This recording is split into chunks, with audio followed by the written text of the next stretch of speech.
یعنی وہ ایک لمحے کے لیے رکا اور مسکرایا۔ شفاف میز کی سطح پر ہشمینہ کی گردش کرتی انگلیاں رک گئیں۔ یعنی سر حیدر کو اغوا کر کے؟ ریحان؟ ہشمینہ کی آنکھیں دہشت سے پھیل گئیں۔ اس نے بے یقینی اور خوف کی ملی جلی کیفیت کے ساتھ ریحان پراچا کو دیکھا۔ اس کے تو گمان میں بھی نہ تھا کہ ریحان پراچا اس حد تک پستی میں گر سکتا ہے۔ ایک ایجوکیٹڈ گھرانے کا لڑکا اتنی اوچھی سوچ بھی رکھ سکتا ہے؟ اس کا سارا بدن لرز اٹھا۔ ایک محترم استاد کو وہ محض اپنی غرض کے لیے اعلی کار بنائے گا؟ اف خدایا! اس کا سر چکرانے لگا۔ اس کی آنکھوں میں شعلے سے لپکنے لگے۔ ریحان پراچا، تم سر حیدر کیانی کو کڈنیپ کرو گے؟ اس نے تحیر آمیز بے یقینی سے دیکھا۔ مجبوری ہے مس ہشمینہ، اس کے سوا کوئی چارہ نہیں۔ Shut up! وہ اس کا جملہ کاٹ کر دھاڑی۔ تم اتنے کم ظرف ہو، ایسے اوچھے ہتھ کنڈے استعمال کرو گے؟ میں تو سوچ بھی نہیں سکتی تھی کہ میں جس پارٹی کے لیے اتنی تگ و دو کرتی رہی، اپنی ساری محنت جس تنظیم کے لیے صرف کی، اس کا لیڈر خود اتنا پست ذہن کا ہوگا۔ وہ کرسی چھوڑ کر کھڑی ہو گئی اور ریحان پراچا کو قہر آلود نظروں سے دیکھنے لگی۔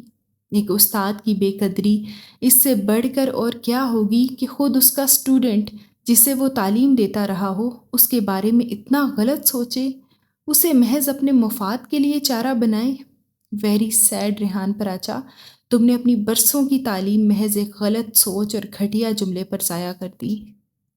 اس کی رگوں میں انگارے دوڑنے لگے اور چہرہ لال بھبوکا ہو رہا تھا۔ ارے مس ہشمینہ، تم تو سیریس ہو گئیں، اتنا ہرٹ ہونے کی کیا ضرورت تھی؟ ریحان پراچا سٹپٹا گیا۔ اس کے وہم و گمان میں بھی نہ تھا کہ ہشمینہ اس حد تک مشتعل ہو جائے گی۔ اس کے قریب بیٹھا سراج بھی اس غیر متوقع صورتحال پر پریشان ہو گیا۔ اسے ریحان پراچا کی جلد بازی پر غصہ آنے لگا۔ کیا ضرورت تھی اسے اپنے مستقبل کے پلان سے آگاہ کرنے کی، یہ جانتے ہوئے بھی کہ ہشمینہ ابرار ایک مضبوط کردار اور اعلیٰ خاندان کی لڑکی ہے جو ایسی حرکتیں تو کیا غلط بات بھی برداشت نہیں کر سکتی۔ اور سچ تو یہ تھا کہ ریحان پراچا کے حق میں جو ووٹ ڈالے گئے تھے وہ بھی ہشمینہ کی اعلیٰ کردار اور اس کی شرافت کے پیش نظر دیے گئے تھے۔ اب اس کا اس بات پر بھڑکنا تو قدرتی عمل تھا۔ استادوں کا احترام کرنے والی ہشمینہ کے لیے یہ بات کسی شوق سے ہرگز کم نہ تھی۔ معاملے کی سنگینی کو محسوس کرتے ہوئے سراج کیانی سنبھل کر فوراً بولا، پلیز ہشمینہ، آپ بیٹھیے۔ دراصل آپ ریحان کے مذاق کو نہیں سمجھ سکی۔ کیا مذاق؟ وہ یوں اچھلی جیسے اس کے پیروں کے آگے سانپ ڈال دیا گیا ہو۔ یہ مذاق ہے؟ نہیں سراج۔ ہاں بالکل، یہ محض ایک جوک ہے، تم نے سیریس لے لیا ہے۔ ریحان پراچا بھی سر ہلانے لگا۔ اسے بھی ماحول کے تناؤ کا اور اپنی غلطی کا احساس ہو گیا تھا۔ ریحان تو ہمیشہ ایسا ہی مذاق کرتا ہے۔ بھلا جس استاد نے ہمیں تعلیم دی ہے، ہم اس کے بارے میں ایسا کیسے سوچ سکتے ہیں؟ اس طرح کے کام کم از کم ہمارے بس میں نہیں ہیں اور نہ ہمارے تصور میں، سراج کیانی کہہ رہا تھا۔ مگر ہشمینہ کا دل اس بات کو مذاق ماننے پر قطعی تیار نہ تھا۔ جس انداز سے ریحان پراچا نے یہ بات کہی تھی، اس کی آنکھیں جن میں مکروہ ارادے کو پایا تکمیل تک پہنچانے کا عزم بھی تھا، وہ بھلا کیوں کر سراج کیانی کے بہلاوے میں آ جاتی۔ ہم یہ باتیں پھر کسی دن کے لیے اٹھا رکھتے ہیں۔ یہ بتاؤ تم کیا پیو گی، چائے یا ٹھنڈا؟ نئے ماحول، تنے ماحول اور متفکر ہشمینہ کو دیکھتے ہوئے ریحان پراچا نے مسکرا کر موضوع بدل دیا۔ جاؤ سراج، ٹھنڈا ہی لے آؤ۔ اوکے۔ سراج اٹھ کر باہر لپکا۔ نہیں پلیز، تھینک یو، میرا موڈ نہیں ہے اس وقت۔ ہشمینہ نے جلدی سے انکار کر دیا، مگر سراج کیانی اس اثنا میں باہر نکل چکا تھا۔ اگر یہ مذاق بھی ہے تو بہت بھونڈا، بلکہ کسی حد تک نازیبا۔ اس نے کچھ سوچتے ہوئے ریحان پراچا کی سمت دیکھا اور وہ کھل کر ہنس دیا۔ چھوڑو، کوئی اور بات کرو، آج موسم بھی بہت اچھا ہے۔ اس نے دلاویز تبسم سے اسے دیکھا، پھر اٹھ کر اس کی کرسی کے دائیں جانب کھڑا ہو گیا۔ ہشمینہ، کیا تم اپنی پارٹی کو درمیان سے ہٹا کر کسی اور خوشگوار موضوع پر باتیں نہیں کر سکتی؟ ہشمینا کا دل زور سے دھڑکا۔ اس نے سر اٹھا کر اسے دیکھا۔ ہماری دوستی کو خاصا طویل عرصہ گزر چکا ہے، اس کے باوجود یوں لگتا ہے جیسے ہم ایک دوسرے کے لیے اجنبی ہیں۔ ہمارے درمیان اجنبیت کے طویل فاصلے حائل ہیں۔ اس کا لہجہ پرشوق اور خوابیدہ سا تھا۔ ہشمینا کی روح تک سلگ اٹھی۔ اس کی خوبصورت آنکھوں میں ایک ساتھ ناگواری کے کئی رنگ لہرائے۔ مسٹر ریحان، میرا اور تمہارا تعلق صرف پارٹی افیئرز تک ہے، اس کے سوا کچھ نہیں۔ وہ کرسی چھوڑ کر کھڑی ہو گئی، مگر ایک قدم آگے نہ بڑھ سکی۔ وہ جلدی سے اس کے سامنے آ کھڑا ہوا، شوق کا ایک جہاں لیے اس کی راہیں مسدود کیے۔ یہ تو ایک واسطہ تھا، یا یوں کہہ لو کہ ایک سیڑھی تھی تم تک۔ ریحان، ہشمینا نے نفرت اور غصے سے اس کا جملہ کاٹ دیا۔ تم تم نے اپنی پارسائی میں مجھے شریک محض اپنی اس پست ذہنیت کے لیے کیا تھا۔ او گاڈ ریحان، میں نے تمہارے بارے میں کسی سے صرف سنا ہی تھا، مگر آج یقین ہو گیا کہ تم… نہیں نہیں پلیز، دراصل میں تو… شٹ اپ۔ اس کا لہجہ انتہائی کرخت ہو گیا تھا۔ میں تو یہ کہنا چاہتا تھا کہ پارٹی افیئر سے ہٹ کر بھی تو ہم اچھے دوست بن سکتے ہیں۔ اس نے اسے باہر کی طرف لپکتے دیکھ کر اپنی پوزیشن سنبھالنے کی کوشش کی۔ منافقت سے کام مت لو، تمہاری آنکھیں تمہارے اس جھوٹ کا ساتھ قطعی نہیں دے رہی۔ اس نے ایک نخوت بھری نگاہ اس پر ڈالی۔ اس کی آنکھوں میں پھیلے مکروہ جذبات اور وحشیانہ چمک کو نفرت سے دیکھا۔ براہ مہربانی آئندہ تم مجھ سے کوئی واسطہ رکھنے کی کوشش مت کرنا۔ میں تم جیسے منافق اور گھٹیا سوچ رکھنے والے شخص سے بات کرنا تو درکنار، صورت دیکھنا بھی پسند نہیں کروں گی۔ وہ تنتنا کر بولی اور آفس سے باہر نکل گئی۔ ریحان پراچا کتنے ہی ثانیے گنگ کھڑا رہا۔ یکلخت ہی اس کا خون کھول اٹھا۔ آج پہلی بار کسی لڑکی نے یوں کھلے عام اس کی بے عزتی کی تھی۔ اس لڑکی نے جسے شاید اپنے بے پناہ حسن پر ناز تھا، اپنی پارٹی پر فخر تھا۔ اس کے منہ پر الفاظ کے بھرپور تماچے مارے تھے اس نے۔ اس کے تن بدن میں آگ لگ گئی۔ بہت ضم ہے تمہیں اپنی پارسائی کا ہشمینا ابرار۔ اس طرح کی بہت سے غرور میں خاک میں ملا چکا ہوں۔ ایسی بہت سی لڑکیوں کی اکڑ نکالنا جانتا ہوں میں۔ اس نے سامنے رکھی تپائی پر زور سے لات ماری اور سلگتا ہوا آفس سے باہر نکل گیا۔ ریحان پراچا کی فضول باتیں سن کر ہشمینا کا موڈ خراب ہو رہا تھا۔ اس سے پھر ایک پیریڈ بھی نہ لیا گیا اور وہ گھر چلی آئی۔ اپنی کم فہمی پر اسے رہ رہ کر غصہ آ رہا تھا کہ وہ اتنا عرصہ ریحان پراچا کو کیوں نہ سمجھ سکی۔ اس کے ہاتھوں بے وقوف بنتی رہی، لوگوں کی باتوں پر کان نہ دھرے۔ بظاہر وہ اسے ایک لاپرواہ اور آزاد طبع بندہ سمجھ کر مطمئن رہی۔ وہ اس کے دل میں پلتے اتنے مکروہ جذبوں سے غافل رہی۔ سوچ سوچ کر اس کی روح کی آگ اور بھی بھڑک رہی تھی۔ ندرت کی کہی ہوئی باتیں اسے آج سچ ثابت ہوتی لگ رہی تھی۔ اس نے کتنی بار اس سے کہا تھا، ریحان پراچا اسٹوڈنٹس کے مسائل میں ہرگز مخلص نہیں ہے۔ محض مفاد پرستی اور شو آف کے لیے وہ الیکشن میں کھڑا ہوا ہے۔ ریحان پراچا کے بارے میں اتنا تم نہیں جانتی جتنا میں اور دوسرے لوگ جانتے ہیں۔ اس نے یہ لبادہ تو اب اوڑھا ہے۔ ندرت نے ایسے جملے ایک بار نہیں کئی بار کہے تھے اور اس نے آنکھیں بند کر رکھی تھیں، اس کی بات پر کان نہیں دھرے تھے۔ وہ ساری رات بے قراری سے کروٹیں بدلتی رہی، اپنی کم فہمی کا ماتم کرتی رہی، خود کو ملامت کرتی رہی۔ صبح اٹھی تو سارا وجود بوجھل ہو رہا تھا۔ اس نے ناشتہ نہیں کیا اور صرف گرم گرم دودھ پی لیا۔ بھابھی نے اسے دیکھا اور مسکرا دی۔ لگتا ہے اشمل خان کی فتح کا دکھ ابھی گیا نہیں ہے۔ نہیں بھابھی، اچھے انسان کی فتح پر دکھ نہیں ہوتا، چاہے وہ ہمارا حریف ہی کیوں نہ رہا ہو۔ اس نے کہا تو بھابھی بری طرح سے چونکی۔ تم کیا کہہ رہی ہو؟ انہوں نے پوری آنکھیں کھول کر اسے دیکھا، جیسے اس کی دماغی حالت پر شک ہونے لگا ہو۔ ہاں، یہی حقیقت ہے، اس نے بھابھی کی حیران آنکھوں میں جھانکتے ہوئے کہا اور زور سے ہنس پڑی۔ یہ تم اتنی اعلیٰ ظرف کب سے ہو گئی ہو؟ اس نے اپنا بیگ میز سے اٹھانا چاہا اور بھابھی نے اس کا ہاتھ پکڑ لیا۔ کہیں اشمل خان کا جادو تو نہیں چل گیا؟ مطلب کیوپٹس کا؟ جی نہیں، اس نے جلدی سے ان کا جملہ کاٹ دیا اور خفگی سے ان کی طرف دیکھا، پھر ان کی مسکراتی آنکھوں سے نظریں ہٹا کر جلدی سے بیگ اٹھا کر باہر بھاگی۔ یونیورسٹی آئی تو سڑک پر ہی ندرت اس سے آ ٹکرائی۔ سنا تم نے؟ وہ جیسے اسی کی منتظر تھے۔ کیا ہوا؟ اس نے متجب ہو کر اسے دیکھا۔ کل شام سر حیدر کیانی کو کسی نے اغوا کر لیا ہے۔ پوری یونیورسٹی میں کھلبلی مچ گئی ہے، خاص کر سارے لیکچرارز میں۔ کیا؟ ہشمینہ اپنی جگہ سن سی رہ گئی۔ اسے لگا جیسے اس نے اس کے سر پر پتھر دے مارا ہو۔ بہت سے اسٹوڈنٹس پر شک کیا جا رہا ہے۔ ندرت قدرے اس کی طرف جھکتے ہوئے سرگوشی کے انداز میں گویا ہوئی، مگر ہشمینہ نے اس کے منہ پر ہاتھ رکھ دیا۔ یہ جگہ ایسی باتوں کے لیے قطعی موزوں نہیں ہے۔ اس نے ندرت کو ایک نظر دیکھا اور پلٹ کر اپنی گاڑی کی طرف بڑھی۔ ارے تم کہاں جا رہی ہو؟ اشمل خان کہاں ہے؟ وہ اس کے سوال کو نظر انداز کر کے پلٹ کر بولی تو ندرت اچھل پڑی۔ کیا تم اشمل خان پر شک کر رہی ہو؟ آہستہ۔ اس نے اس کی پاٹ دار آواز پر اسے تنبیہی نظروں سے گھورا تو ندرت کو اپنی غلطی کا احساس ہوا۔ میں کسی پر شک نہیں کر رہی ہوں، صرف سوال پوچھا ہے تم سے، اس نے بدستور سنجیدگی سے پوچھا۔ ندرت نے اسے دیکھا، شاید اس کے چہرے کے تاثرات سے کچھ اخذ کرنا چاہا مگر کچھ جان نہ سکی۔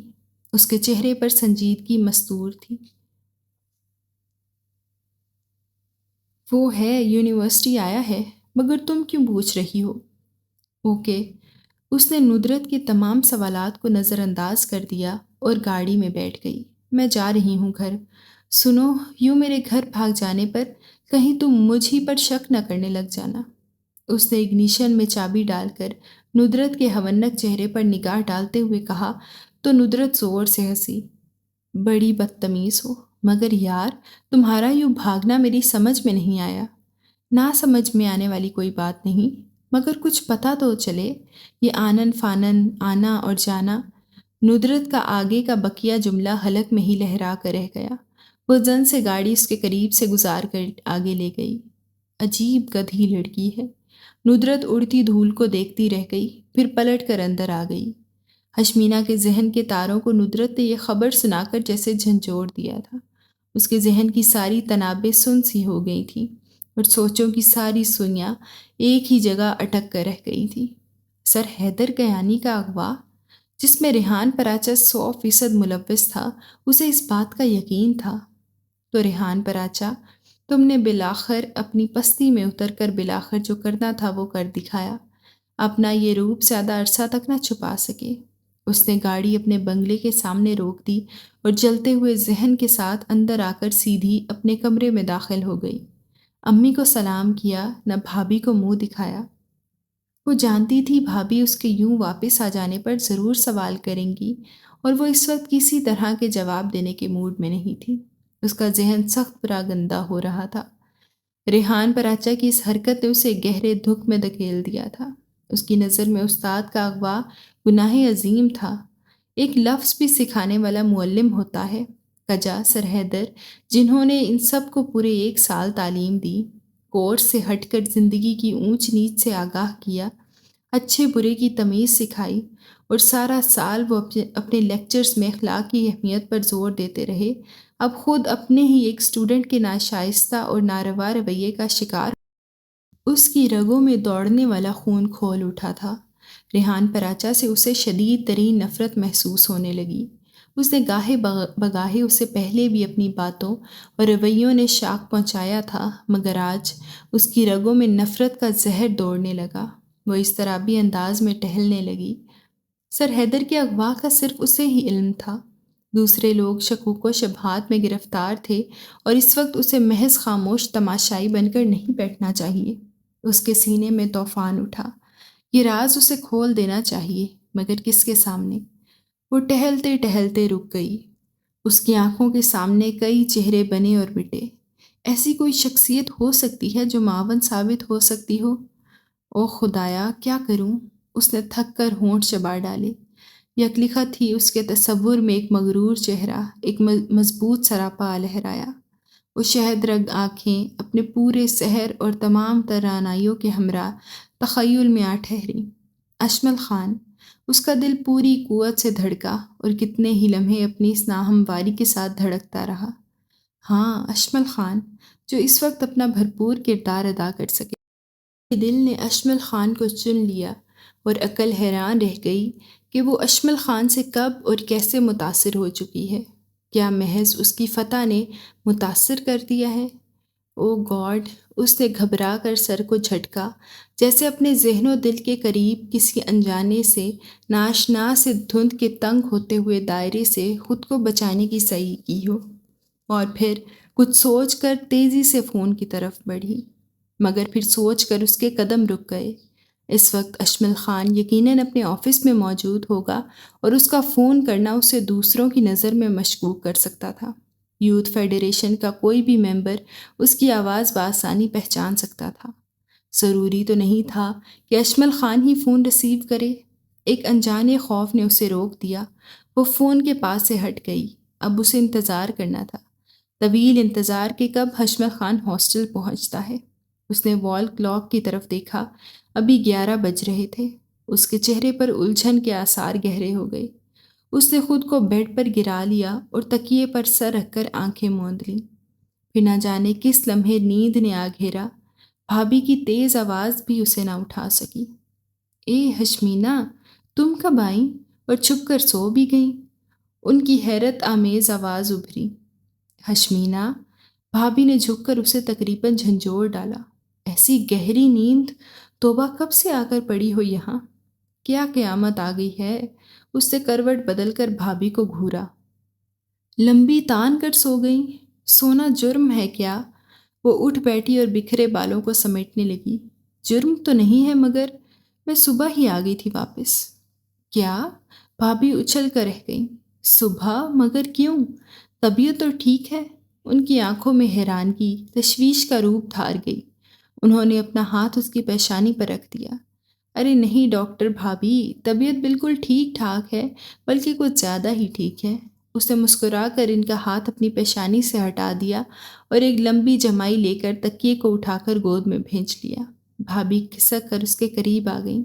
تو پھر بتاؤ نا، ایسا تو کبھی نہیں ہوا کہ تم واپس آ کر یوں چھپ چھپائے لیٹ گئی اور کسی کو کانوں کان خبر بھی نہ ہوئی؟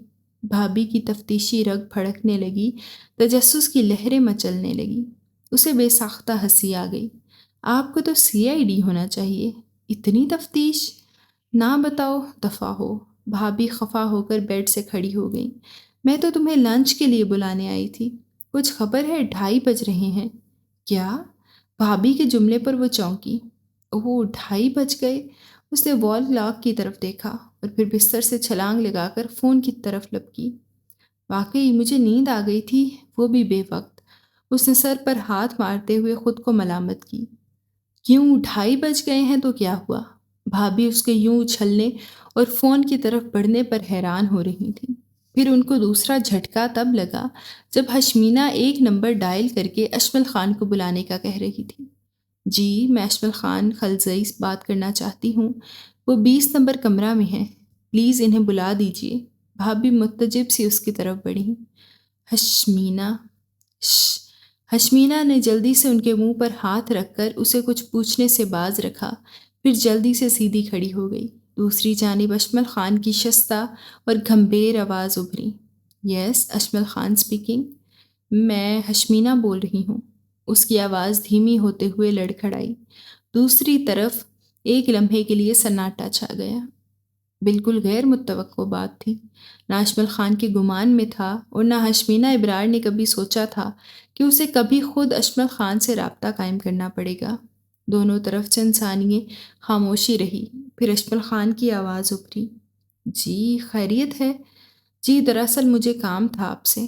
آپ کو بے وقت ڈسٹرب کرنے پر معذرت خواہ ہوں۔ ارے نہیں ہشمینا ابرار، مجھے مسرت ہوئی کہ تم نے مجھے اس قابل سمجھا۔ میرے لائق کوئی خدمت؟ اس کا لہجہ سادہ مگر پرتجسس تھا۔ ہشمینا ہونٹ دانتوں میں چبا کر سوچنے لگی، پھر جلدی سے بولی۔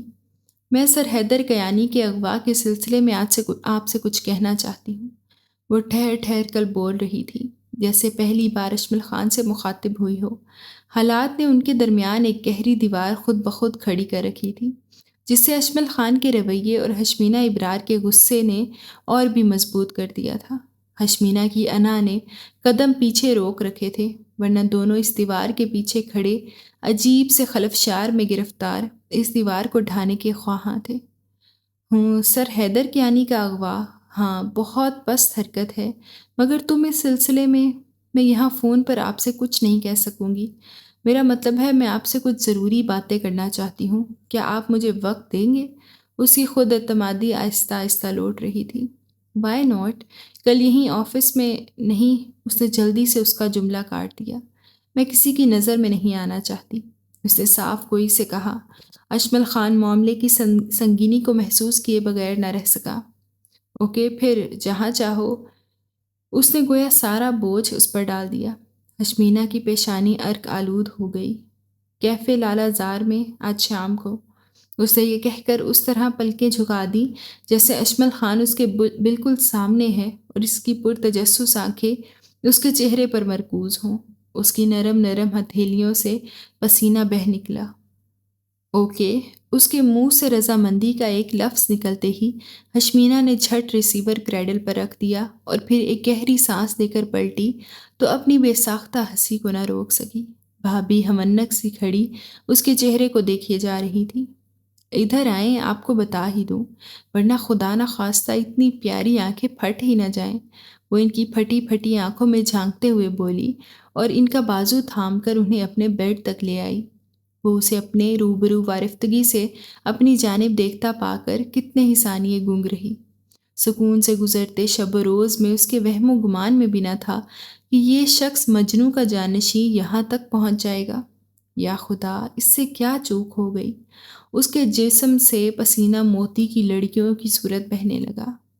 میں نے اس دہلیز پر قدم رکھتے ہی شدت سے یہ دعا مانگی تھی کہ یا رب دیدار محبوب نصیب ہو۔ اس کی آواز تیر کی طرح اس کی سماعت سے ٹکرائی، اس کے دل میں پیوست ہو گئی۔ مارے خوف کہ اس کا سارا وجود کانپنے لگا، اس کی قوت گویائی سلب ہونے لگی۔ وہ آڑی ترچھی شوق نگاہیں اس کے جسم سے آر پار ہو رہی تھیں۔ آپ کیوں آئے ہیں؟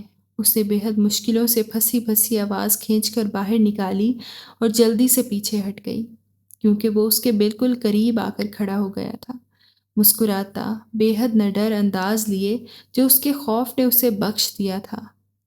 ارے یہ بھی کوئی پوچھنے والی بات ہے؟ وہ زور سے ہنسا۔ صرف تمہیں دیکھنے آیا ہوں سحر گل، صرف تمہیں۔ اف، وہ یوں بدک کر پیچھے ہٹی جیسے اس کے پیروں میں کسی نے بم رکھ دیا ہو۔ اس کی پیشانی جلنے لگی، رسوائی کا خوف اس کی رگوں میں دوڑنے لگا۔ شرم آنی چاہیے آپ کو، ایک شریف لڑکی کو بلا وجہ تنگ کر رہے ہیں۔ میں تو آپ کو جانتی تک نہیں۔ اس نے پوری ہمتیں مجتمع کر لیں۔ آج وہ نڈر بن کر گھر تک آ گیا تھا، کل کلا کو کچھ اور بھی ہو سکتا تھا۔ یہ سوچ کر وہ اندر ہی اندر لرزنے لگی۔ وہ اپنے آپ میں ہمت پیدا کرنے لگی۔ اس نے ایک سرسری نگاہ سنسان گلی میں ڈالی اور پھر اس کے چہرے کی طرف دیکھا۔ وہ بالکل خائف نہیں تھا، الٹا اس کے جملے پر تمسخرانہ انداز میں مسکرا دیا تھا۔ میں اپنے بھائی سے آپ کو مار بھی لگوا سکتی ہوں۔ ہاں خوب، میں نے تم سے محبت کی ہے ڈیئر، اور پھر تم نے بھی تو میری حوصلہ افزائی کی ہے۔ میں اس سفر میں تنہا ہرگز نہیں ہوں۔ کیا؟ اس کی آنکھیں پھٹ پڑیں، اس کا چہرہ سرخ ہو گیا۔ جھوٹ بول رہے ہو تم، دفع ہو جاؤ یہاں سے ورنہ۔ اس کی آواز غصے کی شورش سے پھٹنے لگی۔ خط و خطابت تو جاری رہی ہے نا ہمارے درمیان؟ ذلیل انسان!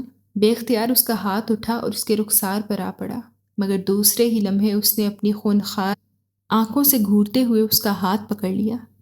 تمہاری اس حرکت پر میں بھی بہت کچھ کر سکتا ہوں، مگر خیر۔ وہ اچانک نرم پڑ گیا۔ تم سے محبت جو کرتا ہوں۔ چھوڑو میرا ہاتھ۔ اس نے جھٹکے سے اس کی گرفت سے اپنی کلائی چھڑا لی اور دروازہ بند کرنے کی صحیح کی، مگر وہ پھیل کر کھڑا ہو گیا۔ چلا جاتا ہوں، مجھے بھی تمہاری عزت بہت عزیز ہے، اور اس گھر کی بھی۔ میں تمہیں پریشان کرنے قطعی نہیں آیا ہوں۔ تو پھر آئے کیوں تھے؟ وہ سلگ ہی تو گئی۔ کس مزے سے وہ اسے جتا رہا تھا کہ وہ اسے پریشان کرنے نہیں آیا تھا، جیسے وہ ابھی سرے راہ اسے عزت کی بلندیوں پر ہی تو پہنچا رہا تھا۔ چلے جاؤ تم، خدا کے لیے، کیا بگاڑا ہے میں نے تمہارا؟ کیوں میرے پیچھے ہاتھ دھو کر پڑے ہو؟ اور بھی بہت سی لڑکیاں ہیں جنہیں تم۔ اس کی آنکھیں بے بسی کے آنسوؤں سے بھر گئیں۔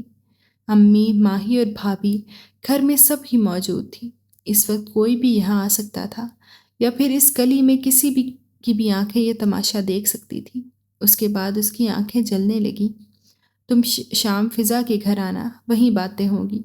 وہ گیٹ سے ہٹ کر دونوں ہاتھ پینٹ کی جیبوں میں ڈالتے ہوئے اطمینان بھرے لہجے میں بولا۔ فضا؟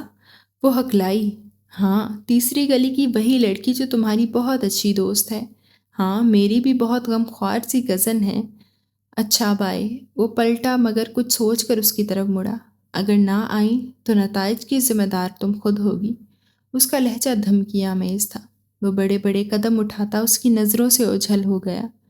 وہ کتنے ہی ثانیے گونگ کھڑی رہی، اپنے اطراف کھڑی ان اونچی اونچی دیواروں کی طرف۔ فضا کے گھر شام کو؟ فضا؟ اس کا دماغ چکرانے لگا۔ وہ تو فضا کمال کا کزن ہے۔ یہ افسوسناک انکشاف اس کے کلیجے میں تیر کی طرح لگا تھا۔ اس نے زور سے دروازہ بند کر دیا اور اسی دروازے سے سر ٹکا کر بلک اٹھی۔ مولا، میں بہت کمزور ہوں، اتنی بڑی آزمائش کی متحمل نہیں ہو سکتی۔ رحم کر خدایا، رحم کر۔ ابھی تک اس کے جملے سر پر ہتھوڑے کی طرح برس رہے تھے، مگر ملنے کا حکم دے کر وہ اسے چلا گیا تھا۔ یہ اس کی عزت کی موت ہی تو تھی۔ اب ایک شریف گھرانے کی بیٹی ایک آوارہ اور بدکماش لڑکے سے ملاقاتیں کرنے جائے۔ ہائے اللہ، میں کہاں جاؤں؟ وہ بے قراری سے ہونٹ کاٹنے لگی۔ اچانک دروازہ کھلا تو وہ دھکا کھا کر آگے اچھلی۔ ارے، تم یہاں کیوں کھڑی تھی؟ پروان اس کے دھکا لگنے پر گھبرا گیا۔ نہیں، وہ بس ایسے ہی، اس نے جلدی سے اپنے بکھرے بالوں کو سمیٹتے ہوئے کہا اور تقریباً بھاگ کر پورٹیکو کے ساتھ لان میں عبور کر گئی۔ پروان اسے حیرانی سے دیکھنے لگا۔ بکھرے بال، متوحش چہرہ، روئی روئی آنکھیں، اور اس وقت مین گیٹ پر اس کا کھڑا ہونا، وہ الجھ سا گیا۔ کوئی بات ہے ضرور، وہ سوچنے لگا۔ وہ اندر آیا تو سامنے ہی ماہ گلابی اسے نظر آئیں۔ تم آ گئے فرو، کیا بات ہے؟ اس نے اس کے چہرے پر تردد کی پرچھائی دے کر حیرت سے استفسار کیا۔ سحر کہاں ہے؟ وہ ان کا جملہ نظر انداز کرتے ہوئے بولا۔ شاید کمرے میں ہے۔ کیوں، خیریت تو ہے؟ ماہ گل کا ماتھا ٹھنکا۔ کیا بات ہے فرمان؟ ارے نہیں، کچھ نہیں، بس ایسے ہی کام تھا۔ اس نے ماہ گل آپی کے چہرے پر پھیلتی تشویش کو دیکھا تو جلدی سے سر جھکا کر بے مقصد مسکرا دیا۔ پروان، ماہی ادھر آؤ، فون ہے شاہ خانم کا۔ امی کی آواز پر دونوں چونک پڑے۔